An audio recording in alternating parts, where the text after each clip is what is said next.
Hey guys, welcome to the latest episode of the 40/40 Vision podcast, the ultimate sports history pod where hindsight is 40/40. Before we get started, let's pay some bills and hear from our presenting sponsors.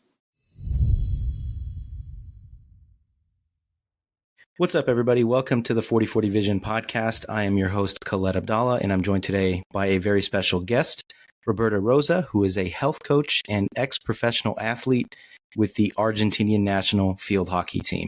How's everything going today, Roberta? Hi, Khaled. Thank you so much for having me today. Everything is great. How about you? I'm doing excellent. You have quite a view. You're in New York City, right? Yes, I'm right now in my apartment in New York City in Brooklyn, Williamsburg. Okay, very cool. You got a hell of a view I can see from behind you. So today's topic is your career, your journey as a professional athlete with the Argentinian field hockey team, everything that you've been doing since. So let's take it back to the beginning. Obviously, we mentioned that you're from Argentina. Where in Argentina did you grow up, and what was your early childhood like? Well, I was born in Buenos Aires, which is the capital of Argentina, and I started my journey in sports in reality started when I was really young, because since I was a little girl, I was always moving around, and even my parents always incentivized me to do something with my body, because I was constantly very hyperactive, running around everywhere. I always felt I had a special sense and a special connection to my body, So I started playing different sports when I was young. I did dance. I also did with the horses, when you jump I don't even know the equestrian horse jumping. Yes, exactly. Horse jumping. But then, that's it's an individual sport. You're basically yourself and the horse. So my parents wanted me to be part of a team. So they sent me to a club to start playing field hockey, and I started being part of a team when I was more or less 10 years old. Okay. So that's how my journey started. So I started playing, and I entered you have the first league, second, third, fourth. I was in the fourth. I was new. I didn't know anything about the sport. But as I had this facility to move and with my body, I became really good, really fast. So when I was more or less 16 years old, I entered the first team of more of a high competition, and I was representing just my province, which is Buenos Aires, the state. Okay. Would be here in America, how you say. So I was in the under 16 team representing just my province. And that I went literally escalating levels very quickly until I was more or less 18 years old. And that's when I reached the top level in my team. And I was recruited by the national team to play the under 21. Okay. So as a kid, did you play? I know Argentina, obviously football or soccer is the national sport. You guys are great at basketball as well from your performance in the Olympics. Did you play any of these sports growing up or think about playing those sports? I never played professionally or in competition, but I did play basketball and soccer with my friends, but something not in competition at all, just to have fun. But yes, sports is a big thing in Argentina. The most common thing is basketball or soccer for guys, and usually girls play field hockey. Okay. So it's pretty common in the country.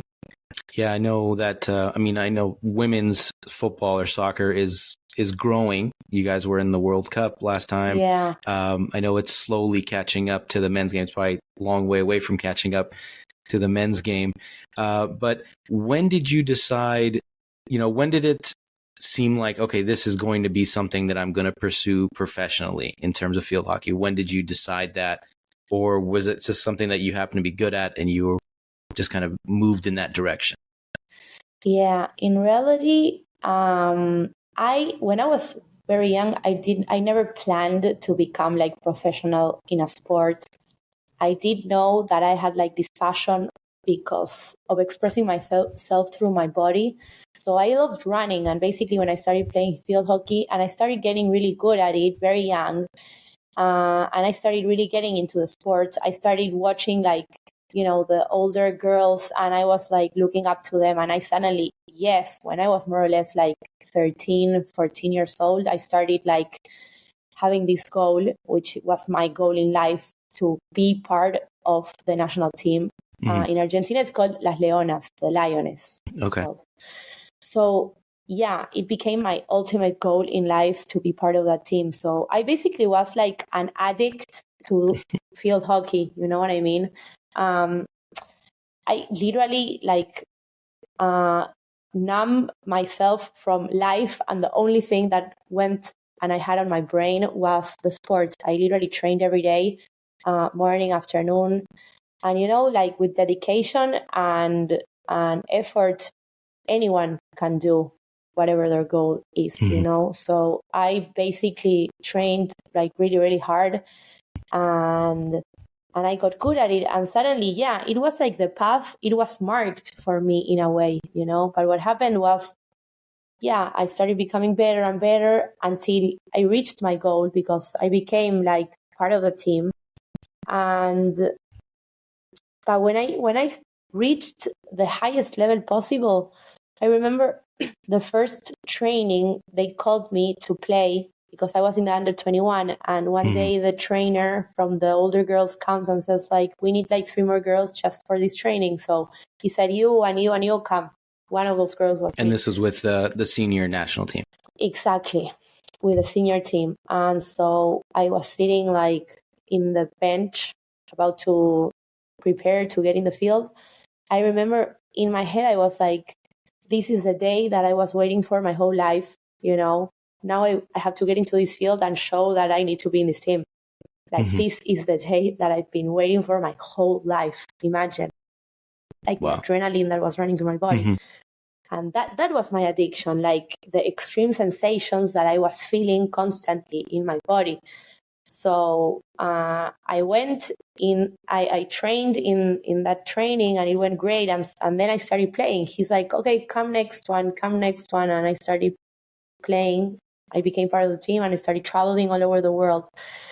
But at the same time, I was 18, 19 years old. So imagine an 18-year-old girl having to quit high school to pursue a life that is not normal for that age. You know what I mean? I was living with girls that were like 30 years old and having like completely different lives. So basically, like, all my teenage years were lost because I was putting all my energy into a sport. So I was missing many of the things that kids go through, you know? I think that like obsession and dedication that you mentioned, I think it's normal for folks who are going to be playing at that high level, especially, if you're on the younger side and you're trying to move up and excel and move from that junior team to the national team. And you mentioned that you feel like you were missing out on things.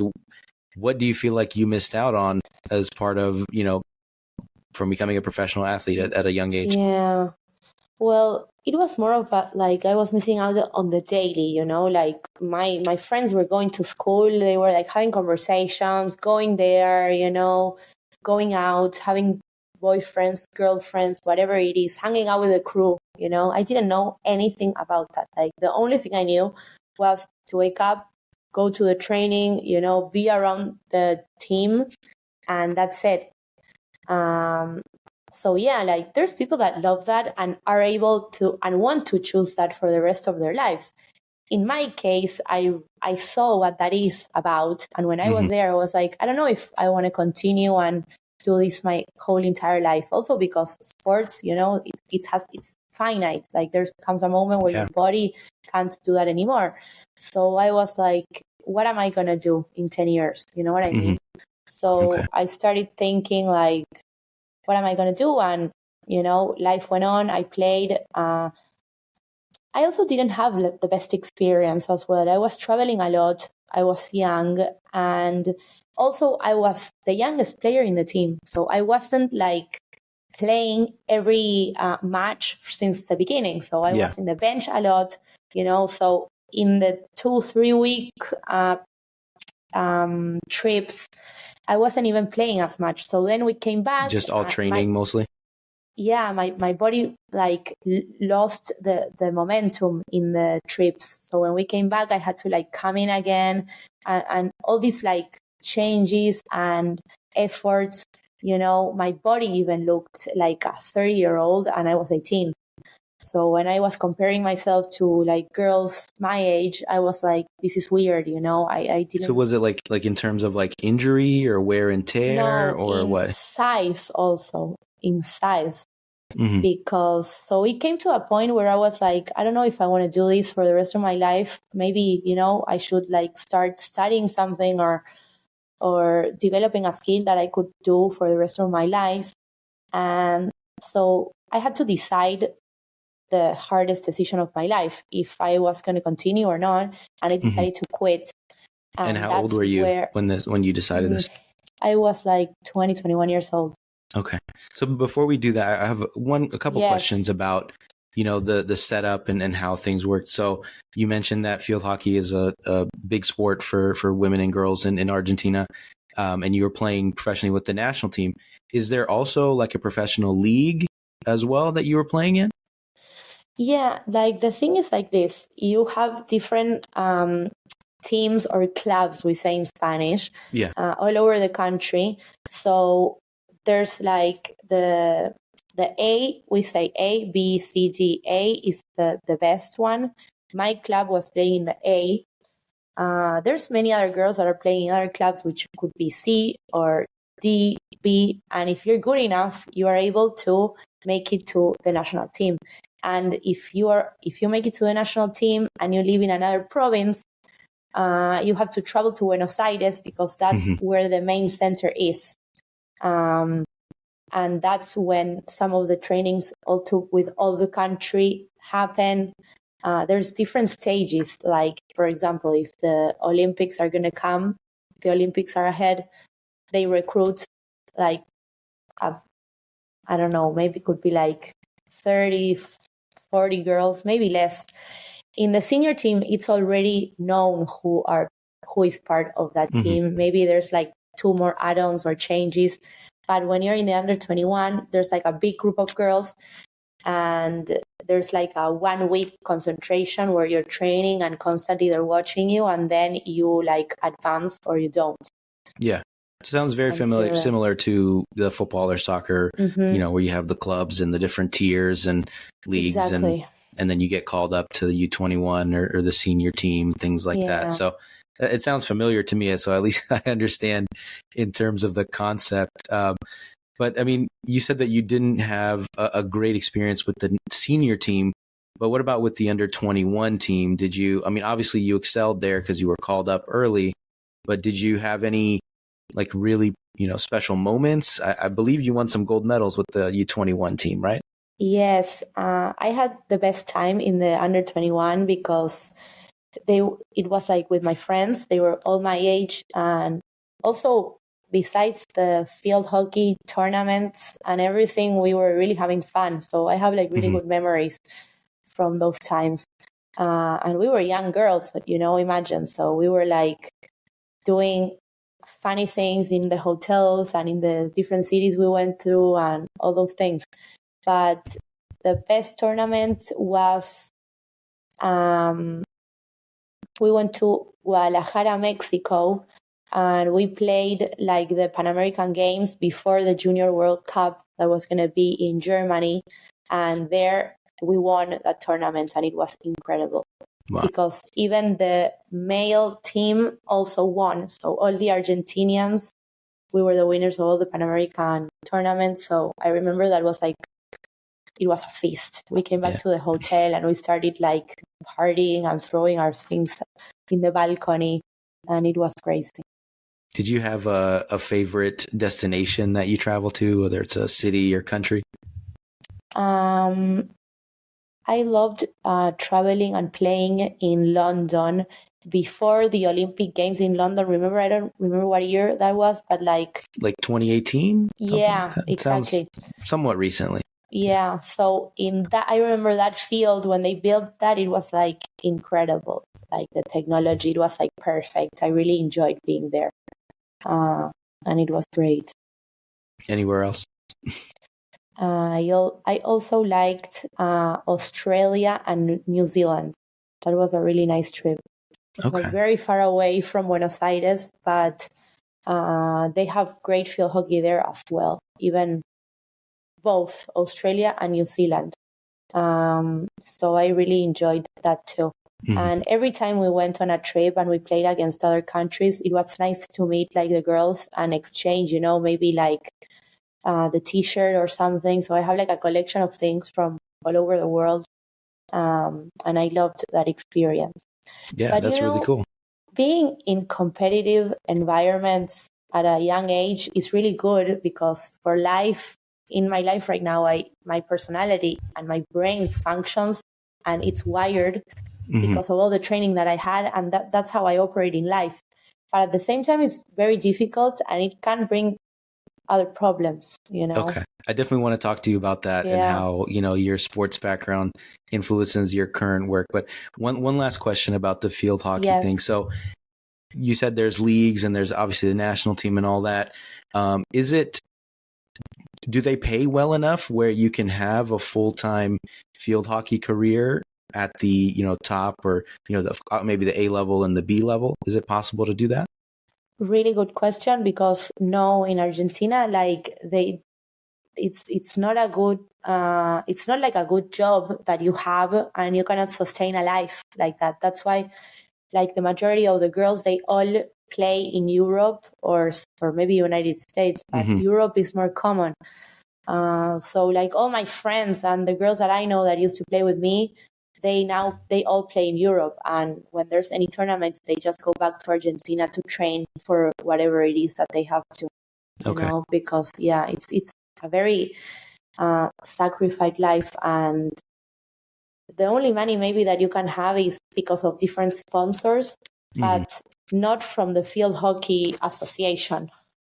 Got it. Yeah, I know it's not that uncommon here as well in the U.S. I mean, obviously, as you know, the women's sports is, in terms of the commercial, the salaries, things like that, it's not quite there yet. But is that the case for all women's sports in Argentina? Or I know women's soccer is not quite funded, obviously, very well. But what about the basketball or any other sports, or is it just field hockey?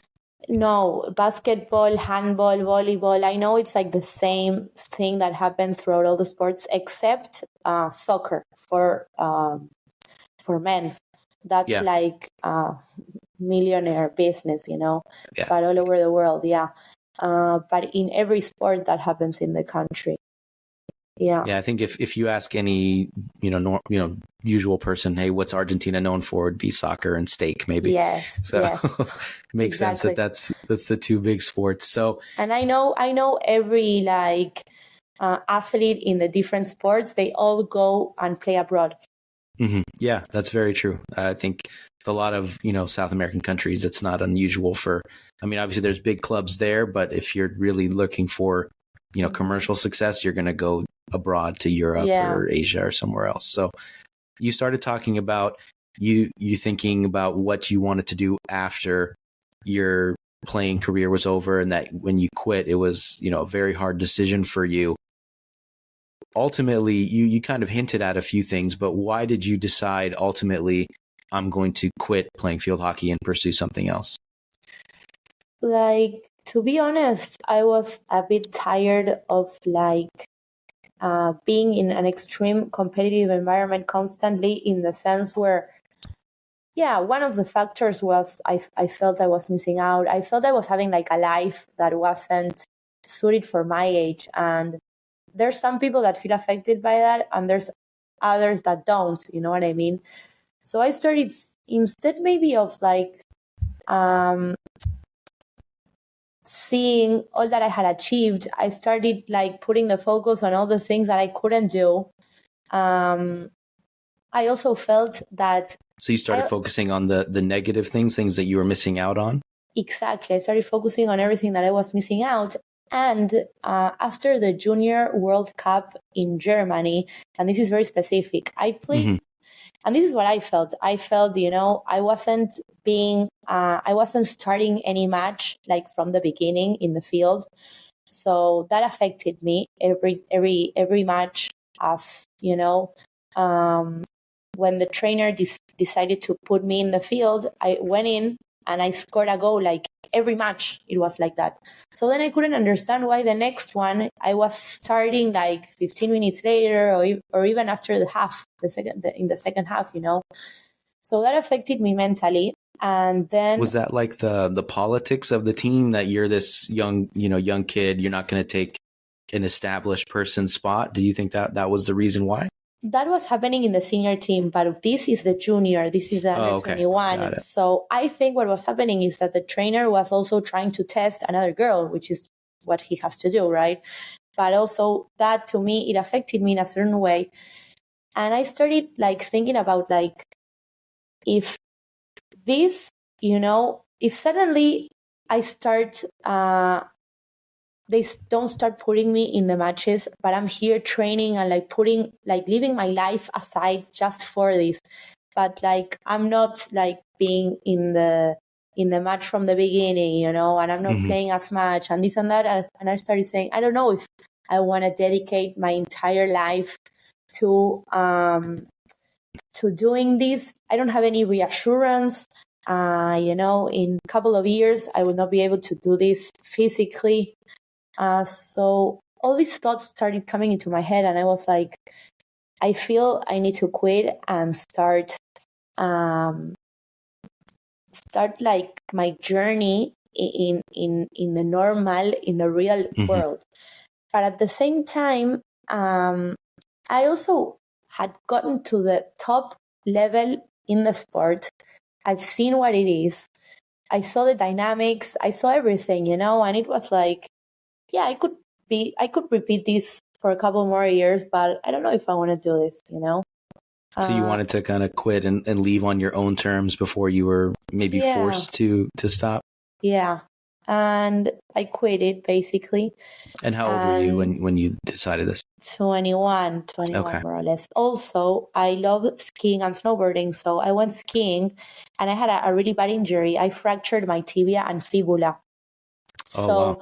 Already when I was doubting and trying to quit field hockey, I went skiing and I was going to give it a second chance. Like I said, maybe, I'll start training again and see what happens. Maybe not like in the elite and like trying to be the best, but, maybe I'll play again.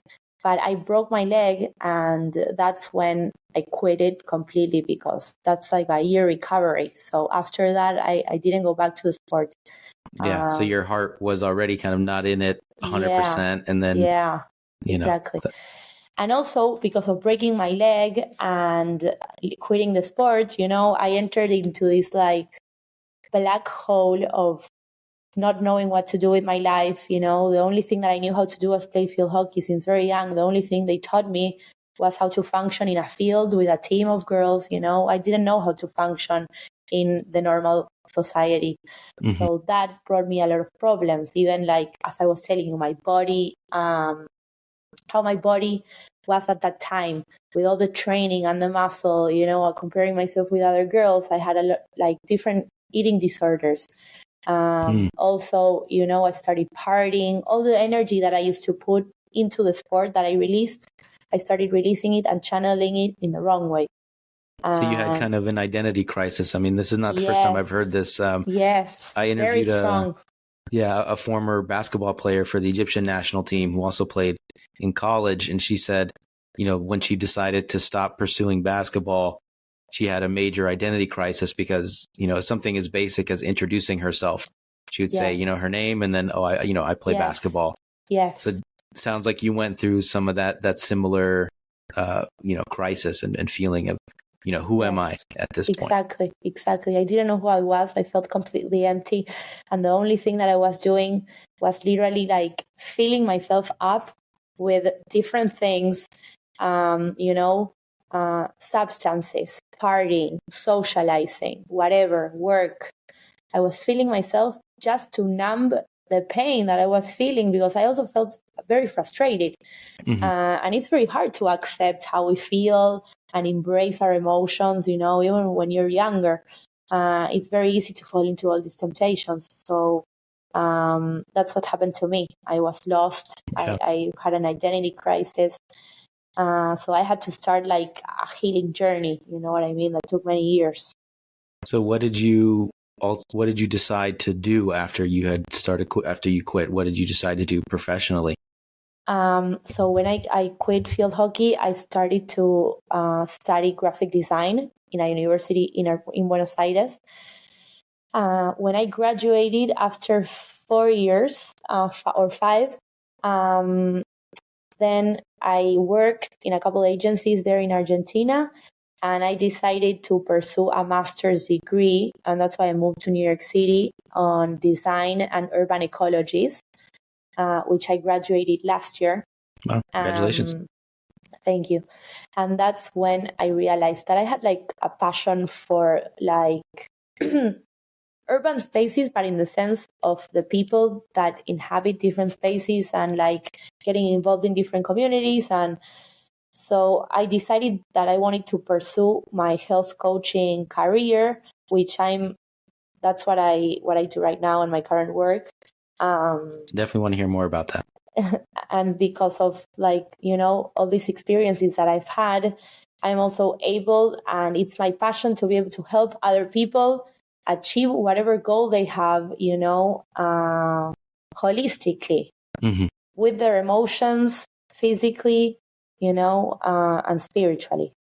So I want to hear more about the healing journey that you mentioned in resolving that identity crisis. And it sounds like you found some peace in who you were as a person post, your athletic career.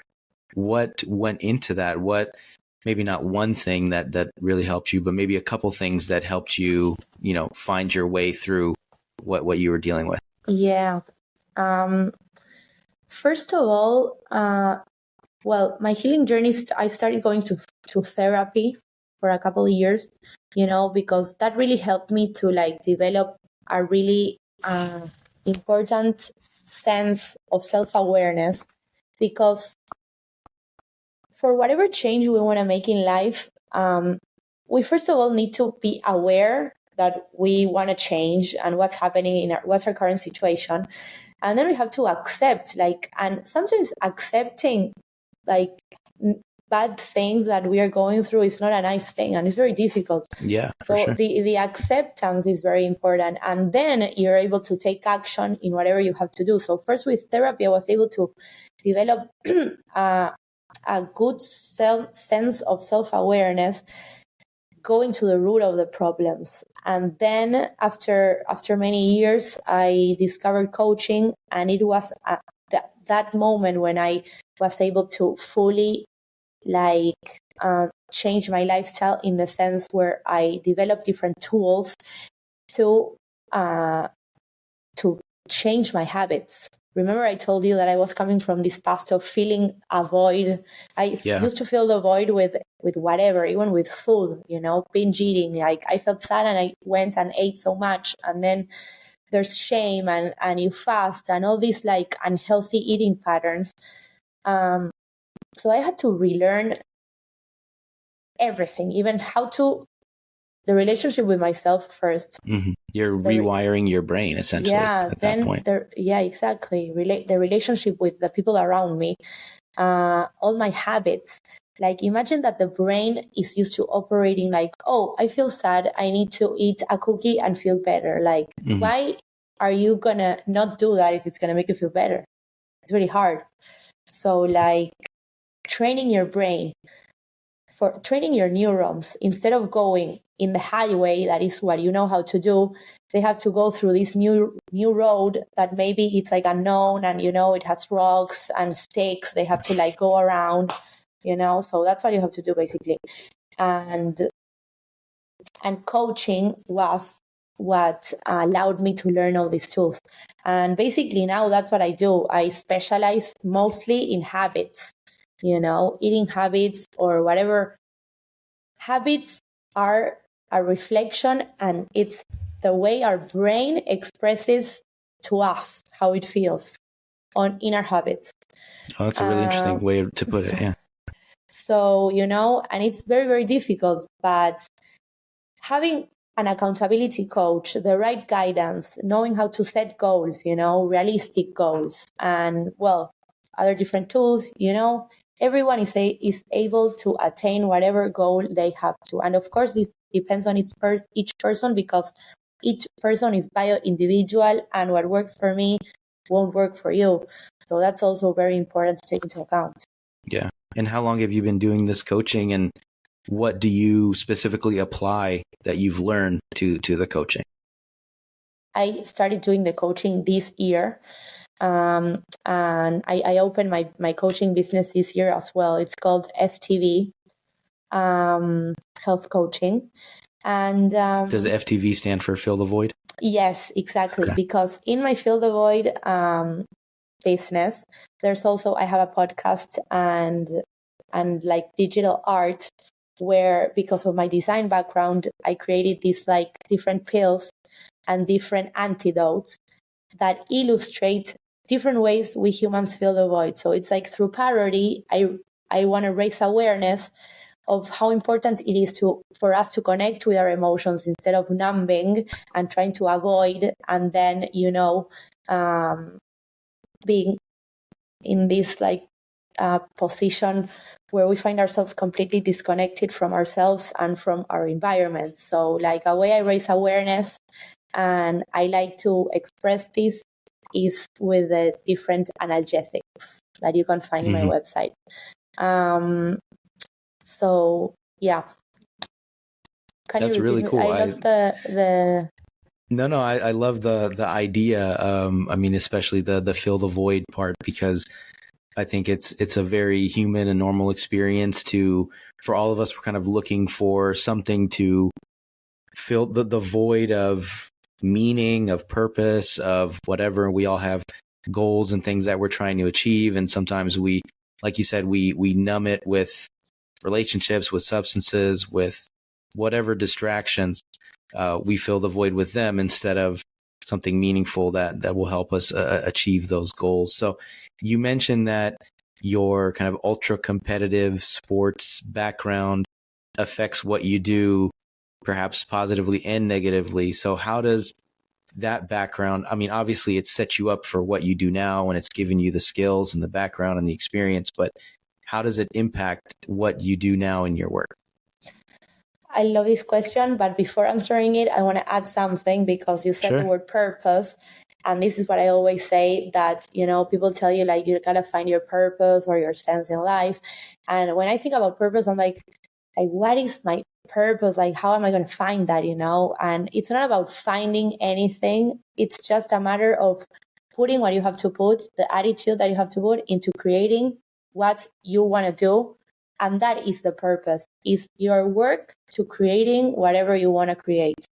So it's more about the journey than the end goal of the purpose? Exactly. And this answers my last question, that is what I had to unlearn in this life regarding sports, is that, because of being in a highly competitive environment all my life, the only thing that validated me as a person was my external achievements.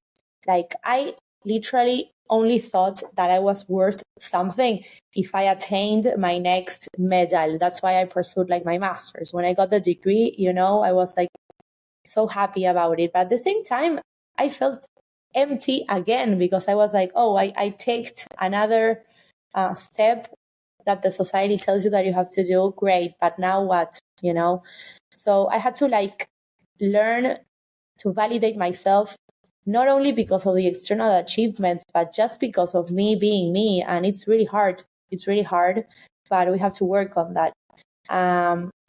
Also, something else that I had to unlearn was that being part of a team and competing, it's like you score a goal, you're good, or you did a wrong path, you're bad. So not everything is black or white, The key in life is in the grace. not in one extreme or the other. That's why I also think that going through dark times doesn't mean that after that you have to like completely be the opposite and become a monk, and never do anything in life again, because that, in my opinion, is unhealthy as well. What is healthy, in my opinion, is to be able to choose whatever we want to do and not be controlled by our behaviors in a way that we don't want to. Yeah. But at the same time, I have a lot of positive things that the sport life gave me, which is like the power that I have to, and the determination that when I want something, there's nothing that's going to stop me, nothing in the way until I do that I want to do. So the determination, the attitude in life, also this is the most important, being able to repeat the same thing over and over again every day, being consistent. Consistency. These are all the values that I learned in the sport, and that really they are the values that I have as a person now, and I will carry them through my life. Yeah, the point that you made about the external validation of, the ticking the box and getting the medal. I've heard that a lot of times in sports where, a player might obsess over winning that title or that trophy. Kevin Durant comes to mind. He was obsessed with winning an NBA title, and then he wins it with the Warriors. And I think he mentioned on a podcast or interview that, he woke up either the next day or shortly after the parade, and he was like, okay, like, that's it. Like, I don't feel any different than I did a week ago, even though I had supposedly achieved what I considered my life's goal.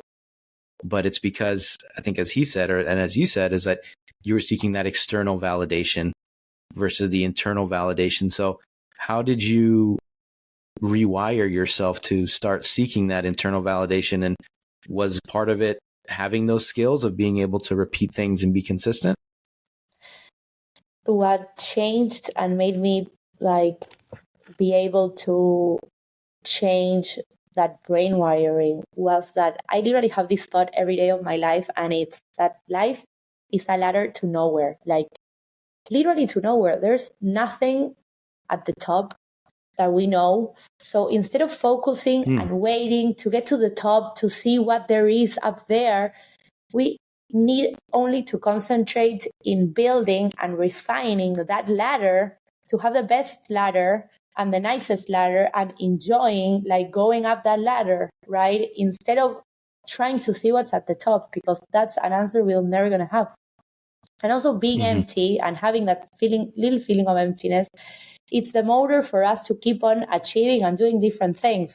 So it's good that we have a little emptiness and we don't have to be constantly trying to fill it with things, So it sounds like a combination of not being complacent, but also enjoying the journey and not focusing so much on the end goal or the end purpose. It's about enjoying every step on that ladder. And believe me, it's very difficult because how many people say, enjoy the process, don't focus on the outcome. Everyone says that, But in reality, if you literally try to feel that and concentrate, that if something even goes wrong today, whatever, just enjoy the wrongness. It's an exercise, you know what I mean? It's an exercise, and it's the most difficult thing.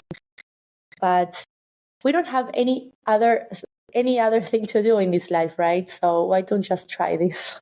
I definitely see, you're very insightful. I definitely see why you're pursuing being a health coach, and I can definitely see a lot of benefit from what you offer. So where can folks find you? You mentioned your website. Are you active on social media as well? And where can folks find your work? Yes, of course. My Instagram is fillthevoid.club. So you can follow me there for the podcast. And also my website is ftbhealthcoach.com. You can go in the website and look at the programs.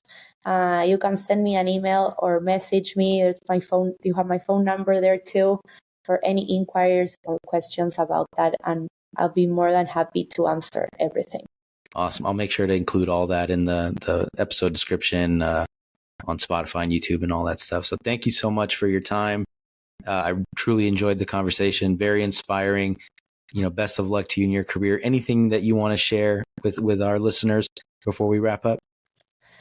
Of course. What I want to share is that life is a difficult journey, but how the word says it, it's a journey, and we're all in these different places, so we have to stop comparing ourselves constantly with everyone around us, even on social media. I think social media is toxic. Mm-hmm. Yep. And, just focus on yourself every day. If there's 1% of making yourself better every day, that's more than enough. That's it. I love that. Incremental growth. Yeah, set realistic goals, and focus on yourself. Thank you so much for having me. Yeah, of course. And make sure folks leave us a review wherever you're listening to this podcast. Make sure to subscribe and check us out on all the major social media platforms at 4040 Vision Pod. Thank you, everyone. Thank you, Roberta. Thank you so much.